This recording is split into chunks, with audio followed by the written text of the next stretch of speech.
오늘은 우리 공과 순서에 맞춰서 역대상 21장 1절로 27절 말씀을 본문으로 다윗의 인구조사, Davidic Census 이런 제목으로 하나님 말씀을 선포하고 함께 은혜받고자 합니다.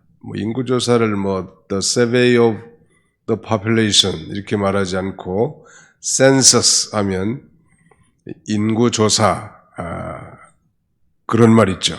다윗의 인구조사. 오늘 이 본문은 이 언약궤를 이제 다윗이 예루살렘 성으로 옮겨왔고 암몬과 아람 그리고 이 블레셋을 쳐서 아주 큰 승리를 거두었습니다. 바로 이때 사탄이 일어나서 이스라엘 대적하고 그를 격동해서 인구조사를 하게 합니다.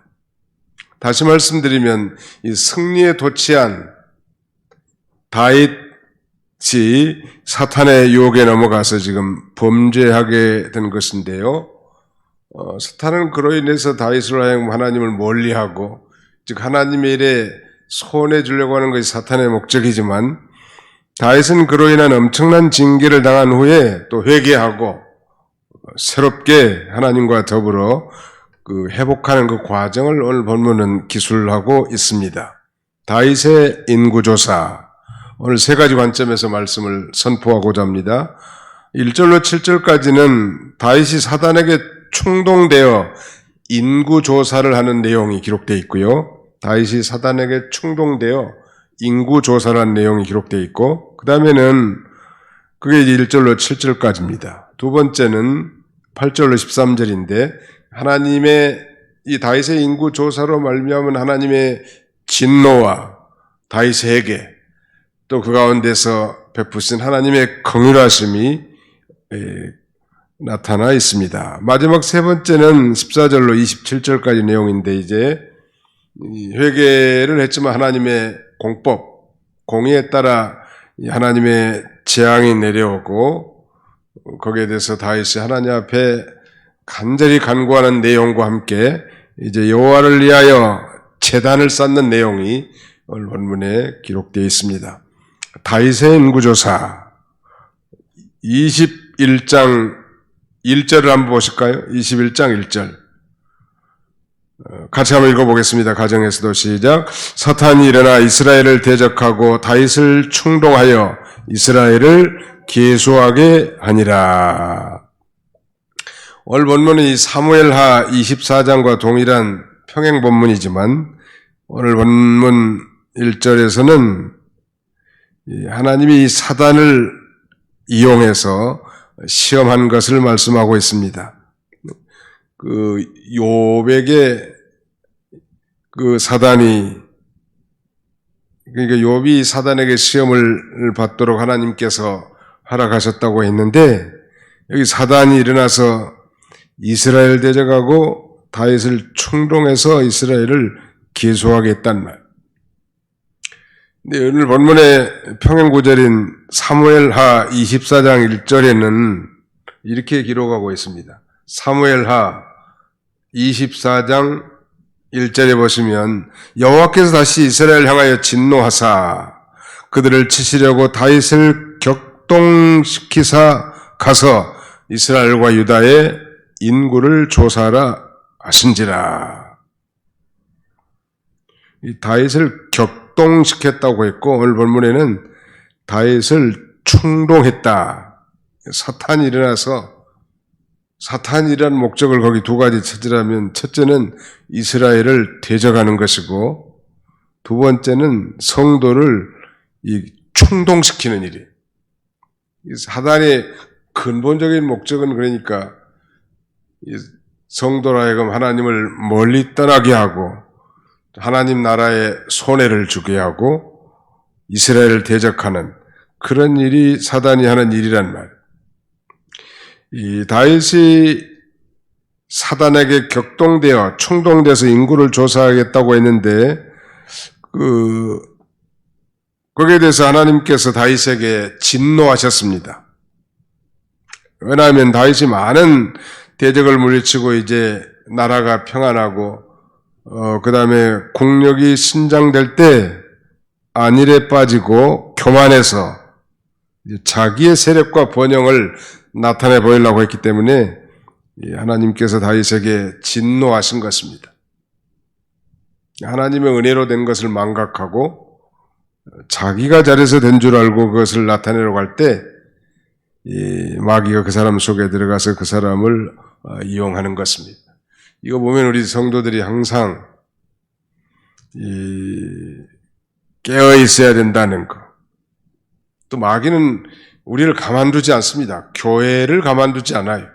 어떻게든지 격동하고 충동질을 시켜서 하나님을 멀리 떠나게 하고 또 하나님의 일에 소홀하게 하고 하나님의 영광이 가려워지게 하고 하나님의 나라가 무너지게 하는 일이 사탄의 잡이란 말, 사탄의 일이에요. 그러므로 우리가 항상 깨어서 정신을 바짝 차려야 해요. 베드로전서 5장 8절에는 근신하라 깨어라. 너희 대적 마귀가 오는 사자와 같이 두루다니며 삼킬 자를 찾나니 그랬습니다. 근신하라 깨어라. 근신이라는 게 삼가 조심하라는 얘기죠. 근신하고 또 깨어있다는 건 잠자는 것에 반대인데 잠잔다는 것은 육신의 삶을 가리킨다면 즉 육신 중심으로 사는 삶은 그건 잠자는 거예요. 그러므로 깨어 있으라는 것은 우리 중생한 영이 즉 중생한 영으로 살라는 중생한 영이 성령의 인도를 따라 하나님의 말씀대로 살라는 거예요. 이스라엘을 계수하게 한 게 그렇게 큰 죄일까? 인구조사, 즉 센서스는 우리나라에도 매년 정기적으로 인구조사를 다 하지 않습니까? 근데 왜 여기 이 다윗의 그 인구조사에 대해서 하나님께서 진노하셨단 말이에요? 민수기 1장 19절에 보면 여호와께서 모세에게 명령합니다. 여호와께서 모세에게 명령하신 대로 그가 신의 광야에서 그들을 계수하였더라. 하나님께서 이 모세에게 신의 광야에서 인구 조사하게 합니다. 목적은 싸움에 나갈 만한 자를 계수하게 했고 그 계수의 결과는 이 싸움에 나갈 장정만 60만 3,550명이 계수됐죠. 근데 그때는 분명히 여호와 하나님이 명령이 있었단 말이에요. 지금은 하나님의 명령이 전혀 없이 자기 욕심, 자기 자랑을 드러내기 위한 것이기 때문에 그것이 하나님 앞에 큰 죄가 된 것입니다. 다윗이 인구조사한 것이 잘못된 이유는 교만한 마음으로 자신을 드러내기 위한 하나님은 하나님의 영광을 드러내기를 원하십니다. 무슨 일이든지 하나님이 하셨습니다. 하나님이 힘 주셔서 능력 주셔서 은혜 주셔서 일이 성취되었습니다. 하나님께서 영광 받기를 원하신다는 말. 좀 더 구체적으로 다윗의 인구조사가 여호와 하나님 앞에 그렇게 큰 죄가 된 이유가 뭘까요? 그건 아무튼 하나님보다 자기를 앞세운 거예요. 하나님을 의지하기보다는 자기를 더 의지하고요. 즉 사람 많은 걸 더 의지하고 하나님을 자랑하지 않고 자기 세력을 자랑하려고 하고 하나님이 주시는 힘으로 하려 하지 않고 자기 힘으로 하려고 하고 하나님이 해줄 걸 믿지 않고 자기가 하려고 하기 때문에 그러니까 하나님보다 사람 혹은 자기를 앞세우는 것이 큰 죄란 말이에요. 히스기야 왕이 참 이스라엘 유다를 통틀어 3대 선한 왕이라고 말씀드린 바 있는데 그도 말년에 교만기갓을 돌았단 말이에요. 병들었을 때 아마 아수르의 사신들이 왔는데 그의 이 내탕코를 다 보여준 거예요. 여호와께서 이스라엘을 통해서 아주 진노하시죠. 하나님을 우리 이스라엘은 하나님이 국력이시고 여호와 하나님이 함께해 주셔서 이렇게 평안하고 또 근본에도 여호와 하나님의 능력으로 내가 고침을 받았다고 이 여호와 하나님을 자랑해야 되겠는데 뭐 아수르에 비해서 자기 창고 안에 아무것 자랑한다고 할지라도 아수르 대제국의 무기고만 하겠냐는 말이에요. 이 다윗이 참 성군이지만 하나님이 시키지도 않는 그 인구 조사를 한 것이 여호와 하나님 앞에 진노를 사게 됐고 재앙을 당하게 된 것은 자기를 나타내고 자기를 자랑하려고 했기 때문이라는 거예요. 하나님을 의지하지 않고 사람 많은 거. 이거 왜 인구 조사를 한다면 소위 국방력, 즉 군대를 말하자면 첨호한 거예요. 말하자면 전쟁에 나가서 싸울 군대의 숫자가 얼마나 되겠는가. 전에는 너는 칼과 단창으로 내게 나오지만 나는 만군의 여호와 이름으로 나가노라 하고 이 골리앗과 같은 대군을 물맷돌로 쳐서 넘어뜨리는 그런 신앙의 용장이었는데 이제는 자신의 경험과 그 다음에는 자신의 실력과 또 사람의 군대 숫자가 많은 것을 의지하고 자랑하려고 했기 때문에 하나님이 그렇게 진노하신 것입니다. 자, 우리 중요한 요절 하나를 찾아서 같이 읽어보겠습니다. 우리 화면에도 띄울 텐데 예레미야 17장 5절로 6절이거든요. 예레미야 17장 5절로 6절 같이 한번 읽어보겠습니다. 시작. 여호와께서 이와 같이 말씀하시니라. 무릇 사람을 믿으며 육신으로 그의 힘을 삼고 마음이 여호와에게서 떠난 그 사람은 저주를 받을 것이라. 그는 사막의 떨기나무 같아서 좋은 일이 오는 것을 보지 못하고 광야 간조한 곳 건건한 땅 사람이 살지 않는 땅에 살리라. 예레미야 선지자는 사람을 믿으며 무릇 사람을 믿으며 육신으로 그의 힘을 삼고 마음이 여호와께서 떠난 그 사람은 저주를 받을 것이라. 우리가 반복해서 교훈합니다만 우리 사람은 창조될 때부터 하나님을 의존하면서 살도록 지음받은 그런 존재입니다. 즉 하나님으로부터 독립된 존재로 사는 것이 아니고 하나님을 의존할 때 우리는 완전해질 수 있다는 말. 그러므로 하나님을 떠나서도 행복하고 하나님 없이도 내가 잘 될 수 있고 하나님 없이도 내 힘으로 할 수 있다고 생각하는 것은 하나님 앞에 큰 죄예요. 즉 하나님을 향한 독립선언은 곧 하나님을 반역하는 것이 된다는 말. 왜? 하나님이 그렇게 지어놓으셨다는 말, 우리를.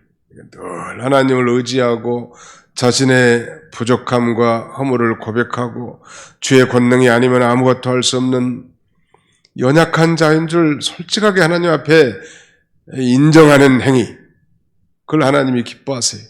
그리고 하나님이 그런 사람에게 권능을 베풀어 주셔서 하나님이 일을 하게 하신다는 말. 우리 찬송가 가사 가운데 그런 게 생각나네요. 약한 자를 부르시어 하늘 뜻을 전하셨다. 약한 자, 강한 자를 부르고 능력 있는 자를 불러서 복음을 전하면 더 힘있게 전파될 수 있을 터인데 약한 자를 부르신 이유는 뭐겠습니까? 바로 능력의 힘이 큰 것이 하나님께만 있고 사람에게는 있지 않음을 알게 하시려고 도리어 강한 자가 아니라 약한 자를 불러서 하나님의 일을 하게 하시는 것입니다. 이 일을 다윗의 참모도 반대하고 싫어했습니다. 21장 2절에 보세요. 다윗이 요압과 백성의 지도자들에게 이르되 너희는 가서 브엘세바에서부터 단까지 이스라엘을 계수하고 돌아와 내게 보고하여 그 수요를 알게 하라 하니. 다윗이 이제 군대 장관 요압과 백성들의 두목에게 지도자들에게 이스라엘 백성을 계수하라고 명령을 내린 거예요. 어디서부터 어디까지? 브엘사에서부터 단까지. 단은 이스라엘의 북쪽 끝을 가리키고 브엘세바는 남쪽 끝을 가리킨다는 말이에요. 그러니까 남쪽 끝에서 북쪽 끝까지라는 건 전국적인 그야말로 이스라엘 땅의 백성을 계수하라는 거예요. 거기에 대해서 요압이 어떻게 반응하는지 볼까요? 21장 3절 그 화면에 말씀을 뗄 수 있으면 떼어보세요. 요압이 아뢰되 여호와께서 그 백성을 지금보다 100배나 더하시기를 원하나이다. 내 조왕이여 이 백성이 다 내 주의 종이 아니니까 내 주께서 어찌하여 이를 명령하시나이까? 어찌하여 이스라엘이 범죄하게 하시나이까? 하나 왕의 명령이 요압을 재촉한지라. 드디어 요압이 떠나서 이스라엘 땅에 두루 다닌 후에 예루살렘으로 돌아와. 다윗이 요압이 왕의 명령을 받은 다음에 왕에게 충언을 해줍니다. 하나님께서 이스라엘 백성을 100배나 많게 해줄 것인데 왜 지금 백성을 계수해서 그것을 의지하고 자랑하려고 하느냐? 직언을 한 거죠. 또 이 백성이 다 다윗 왕의 종이 아닙니까? 왜 인구조사를 해서 이스라엘로 하여금 범죄케 하시게 하십니까? 이렇게 왕 앞에서 바른 말을 해줬습니다. 우리가 이 아랫사람으로서 윗사람에게 무조건 맹종하는 것은 옳지 않다고 봅니다. 명백히 하나님의 뜻에 어긋난 일에 대해서는 이 바른 충언, 간언을 해주는 것이 도리죠. 근데 지금 다윗 왕이 강압적으로 지금 요압에게 명령을 내렸는데, 그런데도 그 상관이 우리 직장 생활이든 뭐 어느 단체에서는 다 마찬가지. 아랫사람이 윗사람에게 충언을 해줄 때 그것을 감심으로 잘 받아서 나간다면 그 훌륭한 인격자고,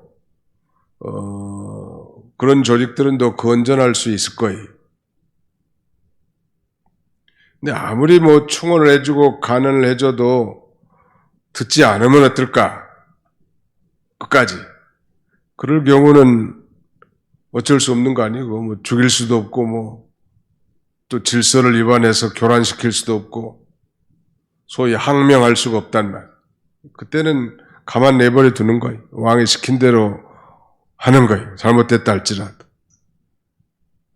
잘못됐다고 한마디 해놓고, 그래서 그 일이 잘못된 걸 스스로 보고 뉘우치게 하란 말이에요. 이병기 목사님은 옛날에 그거 설명하시기를, 시어머니가 며느리에게 팥으로 메주를 만들어라, 담가라, 그렇게 요청하면 며느리가 어머니, 메주는 콩으로 담그는 것입니다, 한마디 해주라고 하는 거예요. 그래도 계속 팥으로 메주를 담그라고 하면 팥으로 담그래요. 팥으로 메주가 만들어지겠어요? 만들어질 수가 없는 거죠. 아랫사람이 윗사람에게 간언할 때는 잘 받으면 참 좋겠지만, 또 자아가 강한 사람들 잘 받지 않는다면, 아무리 팥으로 메주를 써도 메주가 만들어지겠어요? 만들어지지 않죠. 그래서 아랫사람의 위치에 있을 때는 우리가 언제든지 이 바른 말을 해줘야 할 것입니다. 이 통일 왕국을 건설하기 전까지 다윗은 험악한 세월을 보냈죠. 그때는 온전히 하나님의 그 도우시는 손길만을 의지했던 때예요. 그때는. 그러나 이제 가는 곳마다 승리해서 이제 안전한 통일 제국을 건설하자, 이제 하나님을 의뢰하기보다는 자신의 힘으로 나라를 다스려보고자 하는 그런 욕망을 은연중에 갖게 된 것입니다. 이를 위해서 지금 군대 병력 점호를 위한 인구조사를 실시합니다. 이건 그렇게 하나님을 의지하고 하나님의 도우심의 손길을 기다렸던 신앙의 사람 다윗도 일이 성공되니까 교만기가 쏙 들어들었는, 남의 얘기가 아니죠. 말씀드린 것처럼 그래도 요압 장군이 아무튼 충신은 충신이에요. 그건 하나님이 기뻐하신 일이 아니라 이스라엘 모든 백성들이 다 왕의 종이 아닙니까? 왜 하나님의 명령도 없는 인구조사를 시작해가지고 이스라엘로 하여금 범죄케 하나이까? 그래도 왕의 명령이 긴급하고 재촉하니까 요압도 어쩔 수 없잖아요. 그래서 이 인구를 조사해서 수요를 다윗에게 보고합니다. 21장 5절 보실까요? 요압이 백성의 수요를 다윗에게 보고하니 이스라엘 중에 칼을 뺄 만한 자가 110만 명이요 유다 중에 칼을 뺄 만한 자가 47만이라. 요압이 왕의 명령을 마땅치 않게 여겨 레위와 베냐민 사람은 계수하지 아니하였더라.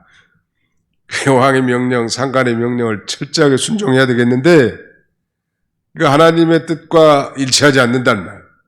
그러니까 이 레위 지파와 그 다음에 베냐민 지파는 계수하지 않았다고 했는데 그 이유는 그 앞에 써진 대로 6절 요압이 왕의 명령을 마땅치 않게 여겼다.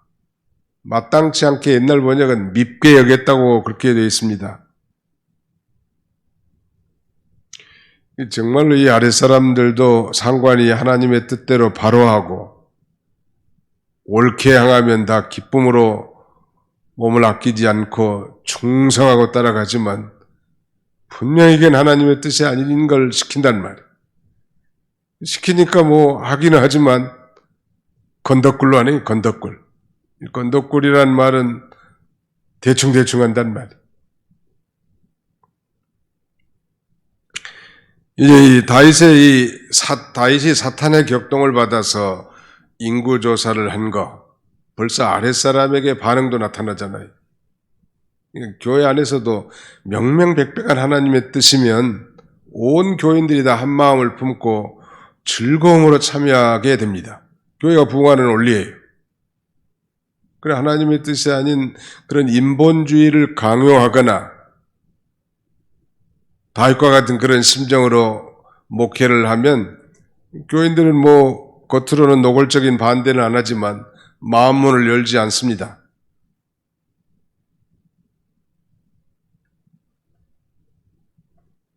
그래서 어떻게든지 하나님의 교회에서부터 이것이 반드시 하나님의 뜻이어야 된다는 것. 그것도 하나님이 기뻐하신 뜻을 행하려고 하면 모든 성도들이 다 한마음 한뜻이 되고 마음문이 다 오픈되고 즐거움으로 하는 거예요. 교회 목회 생활하면서 느낀 것입니다만은 교회가 하나 되고 성령이 충만한 공동체가 되면 교회가 빚이 좀 많아도 큰 문제가 되잖아요. 그런데 뭐 교회가 냉랭하고 하나가 되지 못하고 성령 충만하지 못하면요 아주 작은 것도 큰 문제가 돼요. 또 분위기도 냉랭하고 억지같이 된다는 거예요. 하나님은 억지로 하는 거, 인색함으로 하는 걸 기뻐하지 않지 않습니까? 자원함으로 즐거움으로 하기를 봉사도 그렇고 직분 감당도 그렇고 모든 일에 다 마찬가지죠. 이 다윗의 이런 행위에 대해서 하나님이 진노하셨고 다윗은 회개하고 그런 가운데 하나님의 긍휼하심을 보게 됩니다. 21장 7절을 보실까요? 하나님이 이를 악하게 여기사 이스라엘 치심에 다윗이 하나님께 아뢰되 내가 이 일을 행함으로 큰 죄를 범하나이다. 이제 간과없나니 종의 죄를 사하여 주옵소서. 내가 심히 미련하게 행하였나이다 아니라. 다윗이 참 신앙의 인물이라는 게 그 하나님 앞에 범죄한 것에 대해서 즉각적으로 철저히 회개하는 그런 믿음이. 여러분 우리가 죄 짓지 않는 사람이 이 세상에 어디 있겠습니까? 근데 정말 이게 하나님을 거역하고 범죄한 일에 대해서는 즉각적이고 철두철미하게 회개하는 거예요. 이것이 이 신앙의 인물의 특징이에요. 죄 짓지 않는 사람은 아무도 없으니까. 과거에는 하나님이 도와주지 않으면 살 수 없는 줄 알고 하나님만 바라보고 의지할 때 하나님 은혜를 베풀어서 이렇게 강력한 통일왕국을 건설해 주셨는데 그러나 다윗이 이제 그걸 의지하고 자랑하려고 지금 인구조사를 시행했기 때문에 하나님께서 악하게 여겼다. 그래서 치신 거예요, 이스라엘. 악하게라는 구역에는 괘씸히 여겼다. 이렇게 인간의 관점에서 볼 때. 하나님이 우리가 교만하게 돌아가고 바로 하지 못하면 하나님이 우리를 괘씸히 여긴다. 그걸 알고 즉각적으로 또 이렇게 자백하잖아요. 이를 향하여 큰 죄를 범하였나이다. 이제 강구하옵나니 종의 죄를 사하여 주옵소서. 내가 심히 미련하게 하네. 우리도 참 이런 면들은 본받을만 할 것 같아. 즉각적 회개, 그리고 철저한 회개하면서 용서를 구하는 것입니다. 여기 이제 회개하는 자를 용서하시되, 그러나 이거 죄에 대해서만큼은 철저히 징계하시고자 하는 하나님의 공의가 강력하게 부과됩니다. 9절을 보실까요? 여호와께서 다윗의 선견자 가세에게 말씀하여 이르시되, 가서 다윗에게 말하여 이르기를, 여호와의 말씀이 내가 내게 세 가지를 내어 놓으리라. 그 중에서 하나를 내가 택하라. 내가 그것을 내게 행하리라 하셨다 하신지라. 가시 다윗에게 나아가 그에게 말하여 이르되 말하되, 여호와의 말씀이 너는 마음대로 택하라. 혹 3년 기근이든지, 혹 내가 석 달을 대적에게 피하여 적군의 칼에 쫓길 일이든지, 혹 여호와의 칼 곧 전염병이 사흘 동안 이 땅에 유행하며 여호와의 천사가 이스라엘 온 지경을 멸할 일이든지 라고 하셨나니 내가 무슨 말로 나를 보내신 이에게 대답할지 결정하소서. 하나님이 다윗에게 직접 말씀하실 수도 있지만 보통 선지자들을 통해서 말씀하십니다. 그러므로 이 선지자의 말은 하나님의 말씀인 줄 알고 잘 받아야 합니다. 오늘날도 우리 교역자들이 선지자적 기능을 가진 역할을 하거든요. 다 교육자들이 부족하고 허물이 많은 그런 존재들이지만, 이 하나님을 대신해서 하나님의 말씀을 전할 때는 그것이 내게 하나님이 직접 주신 말씀으로 받아야 합니다. 이 선지자 가시, 저는 하나님의 말씀은 세 가지 재앙인데, 너 사단의 충동을 받아서 격동받아서 인구조사를 한 것이 나를 거역한 것인데 그 죄값으로 내가 세 가지 재앙을 내릴 텐데 그 중에 하나를 택하라. 3년 기근을 당할래? 아니면 석 달 동안 적군에게 패가지고 유리 방어할 거냐? 아니면 3일 동안의 전염병으로 이 고통을 당할 거냐? 다윗이 뭘 선택했어요? 13절 같이 한번 읽어봅시다. 13절 시작. 다윗이 가드에게 이르되 내가 곤경에 빠졌도다. 여호와께서는 긍휼이 심히 크시니 내가 그의 손에서 빠지고 사람의 손에 빠지지 아니하기를 원하나이다 하는지라. 14절은 제가 읽습니다. 이에 여호와께서 이스라엘 백성에게 전염병을 내리심에 이스라엘 백성 중에서 죽은 자가 7만 명이었더라. 이거 이 하나님의 재앙이 내려온 거예요.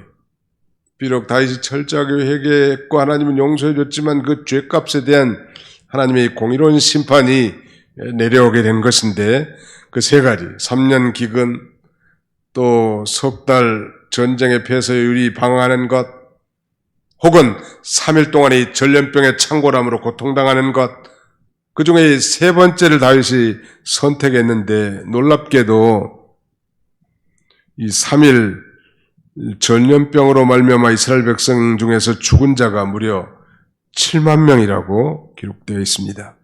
이 지도자 한 사람의 잘못된 판단은 이 공동체에 처참한 피해를 가져온다는 사실을 아주 명확하게 증거해주고 있습니다.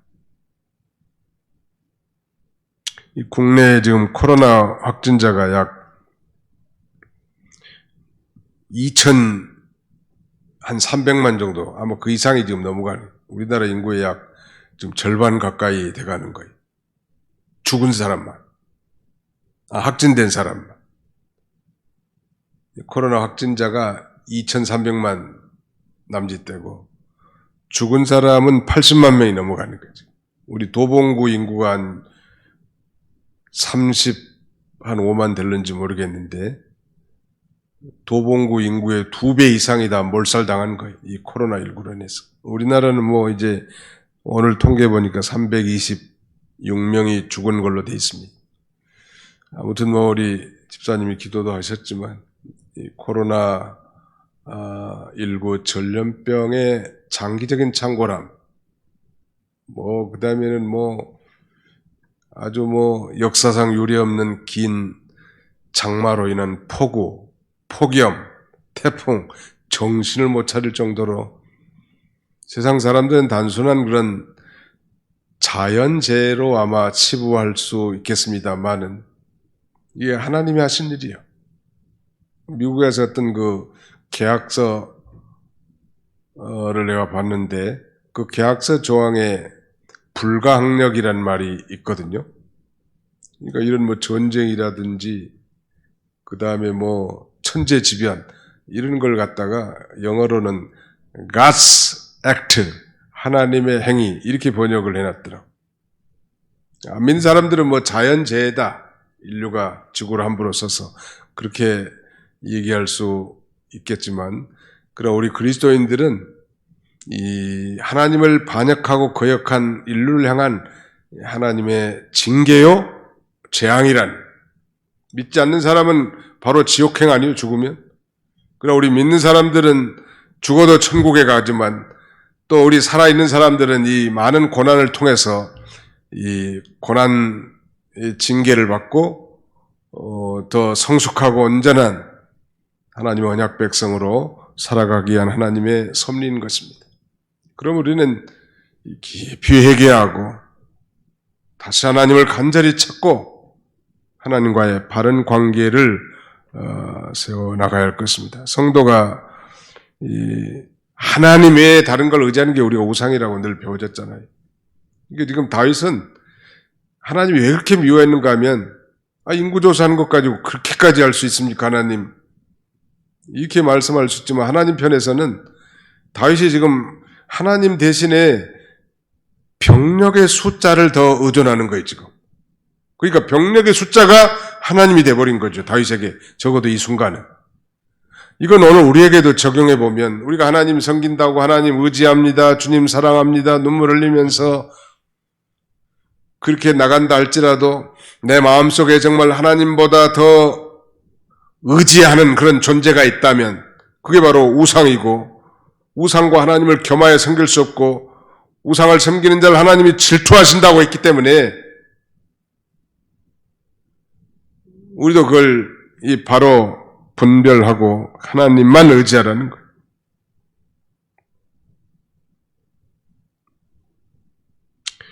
뿐만 아니라 21장 15절에 보시면 하나님이 예루살렘을 멸하기 위해서 이제 천사를 보내셨는데 천사가 멸하라고 할 때 여호와 하나님 보시고 이제 진노 가운데 긍휼을 베푸십니다. 그러면서 족하다, 이제는 내 손을 거두라. 진노 가운데 긍휼을 베푸신 하나님. 하나님은 이 악인이 악을 행하다 망하기를 원하지 않고 진정으로 회개하기를 원하세요. 더구나 하나님의 자녀들, 예수 그리스도의 피로 사신 자기 백성들이 참으로 회개하고 하나님 바로 서기를 원하는 것이지 우리가 망하기를 원하지 않는다는 말.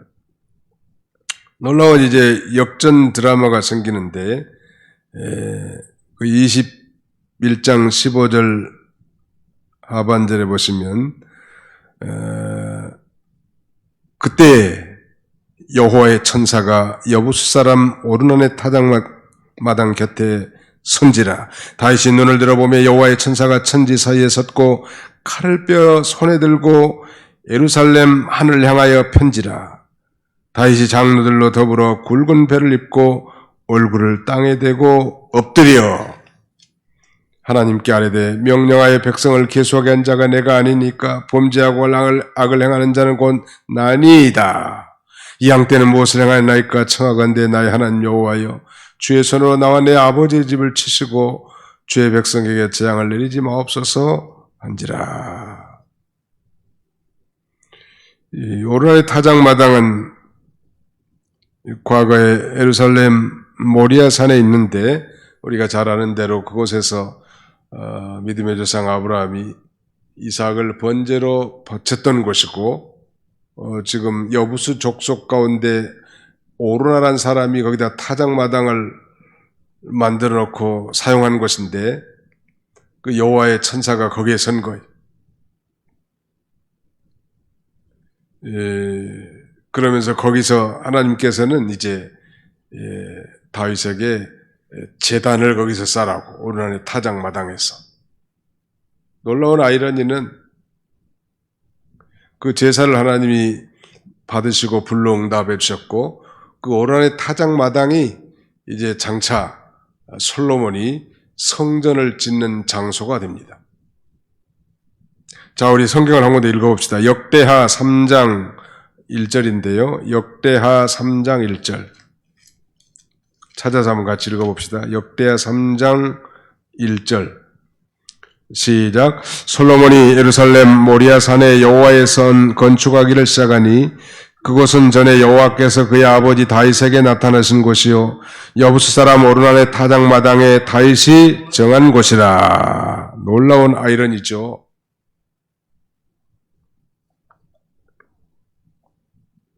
여호와의 천사가 지금 칼을 빼고 천지 사이에 선 것은 더 많은 징벌하려는 태도인데 다윗이 이것을 보고 벼옷을 입고 엎드렸습니다. 아주 겸손하게 회개하는 자세죠. 그러면서 하나님 앞에 간구한 거예요. 내가 잘못했는데 이 백성들이 이렇게 가혹한 벌을 받아야 됩니까? 차라리 내 목숨을 거둬가 주옵소서. 그거예요 지금.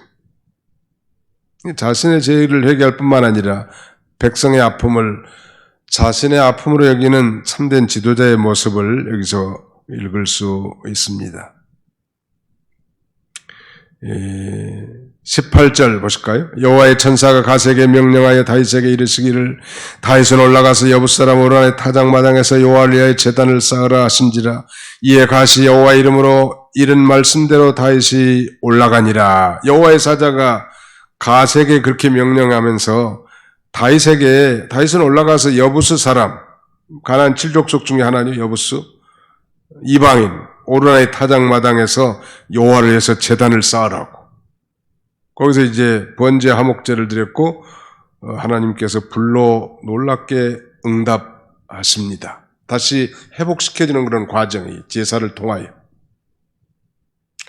우리가 여기서 참 배울 수 있는 놀라운 진리는 사탄은 어떻게든지 다윗을 격동해서 인구조사를 하게 해가지고 결국 멸망시키려고 하는 게 사탄의 목적인데 사무엘하 7장은 소위 다윗의 언약장이든 이 다윗의 언약은 영원한 언약이 다윗을 통해서 영원한 왕국을 건설하려고 하는 게 하나님의 뜻인데 그러면 그 어떤 사탄의 공작도 하나님의 주권적인 뜻을 막지 못한다는 것.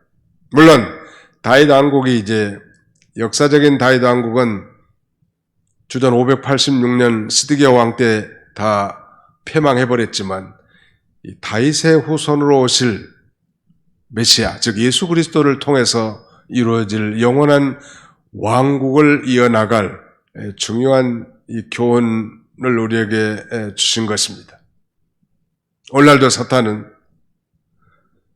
우리의 잘못된 일들을 통해서 우리의 범죄를 통해서 우리를 완전히 망하게 해버리려고 하지만 하나님은 거기서 또 회개시켜서 다시 새로운 관계를 맺기를 원하시고 신실한 하나님 언약 백성으로 그 위대한 사명을 감당하게 하시는 하나님이시란 말. 이 놀라운 이 신앙적 대반전이라고 할 수 있는 거 아니에요 지금? 다윗이 인구조사를 했고 하나님이 진노를 받아서 징계를 받고 사탄은 망하기를 원했지만 다윗은 거기서 정말로 진정으로 회개하고 여호와의 사자를 통해서 오르난의 타작마당에 가서 거기서 제단을 쌓으라.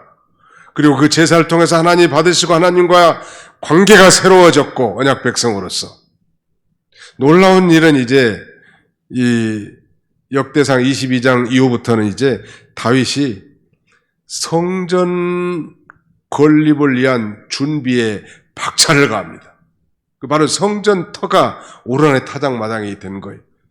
그 이방인이 자리 잡고 있는 오르난의 타작마당에 제사를 지내라고 하는 것은 복음의 이 우주적인 성격을 절실하게 드러내준 것입니다. 시간이 다 돼서 말씀을 맺고자 합니다. 근데 사실 그 오르난의 타작마당에 오르나가 사실은 다윗이 그렇게 얘기하니까 공짜로 다 주겠다고 아주 모든 걸 다 주겠다는 거예요. 그래도 다윗은 금 600세겔을 달아주고 그 오란의 타작마당을 삽니다. 왜 그랬을까요? 사실 이 오란이라고 하는 사람은 피정복민 아닙니까? 그러니까 이 정복했더니 다윗이 명령하면 다 빼앗을 수도 있고 공짜로 가져갈 수도 있지만 피정복민이지만 돈을 다 지불해 600세겔. 한 세겔이 되게 금 세돈이니까 제가 계산해 보니까 600세겔이면 368 아니요? 1800돈. 요새 금 한 돈 팔려면 27만 원이, 살려면 한 30만 원 줘야 돼. 30만 원만 잡아도 얼마예요? 38은 입사, 3일임사. 5억 4천이래. 그 금을 주고 이 오란의 타작마당을 사게 되고 거기에 이제 온 정성을 다해서 성전 지을 준비를 다 하게 되고 그의 아들 때 솔로몬에 이르러서 말하자면 위대한 하나님의 임재의 처소, 하나님 앞에 예배드리는 그 영광스러운 장소인 성전이 완공되는 것입니다. 대역전이죠. 그러니까 오늘 우리가 하나님 앞에 참 범죄하고 실망할 때 참 많은데요. 우리가 십자가 앞에 나가서 진정으로 회개하고 또 하나님 앞에 바로 서면 그 일을 통해서도 하나님은 위대한 구원 역사를 이루어나가시는 주님이신 것입니다. 우리는 이 다윗의 인구 조사 사건과 이스라엘이 받은 재앙 그리고 오르난의 타작마당에서 제사드린 사건을 통해서 몇 가지 배울 교훈이 있는데 다윗처럼 이 선줄로 생각하는 자는 뭐 할까 조심하라? 넘어질까 조심하라는 그런 성군도 넘어지더라는 거예요. 역대기 기자는 다윗의 밧세바 범하는 사건은 언급하지 않았지만 이 인구 조사한 사건에 대해서 큰 죄로 여기고 기록하고 있고요. 두 번째는 하나님은 모든 것이 합력해서 선을 이루게 하신다는 거예요. 이거 언제든지 내가 실패했던 어려움을 당했던 정말 이해할 수 없는 일이 생긴다 할지라도 절대 낙심하지 말고 십자가 앞에 나가서 진정으로 접어가고 하나님을 찾으면 다시 관계가 새로워지고 그 일을 통해서 하나님은 위대한 일을 성취하게 하신 하나님이셔요. 한 가지 더 말씀드린다면 성도의 궁극적인 대적은 사탄이기 때문에 언제나 우리가 전신갑주를 입고 그 사탄을 대적해야 합니다. 사탄은 다윗을 망하게 하려고 하지만 하나님께서는 다윗을 진정으로 회개시켜서 사명자로 다시 믿음에 굳게 서게 하는 그런 계기를 만드신 것입니다. 이런 복된 성도들이 다 되시기를 주님의 이름으로 축원합니다.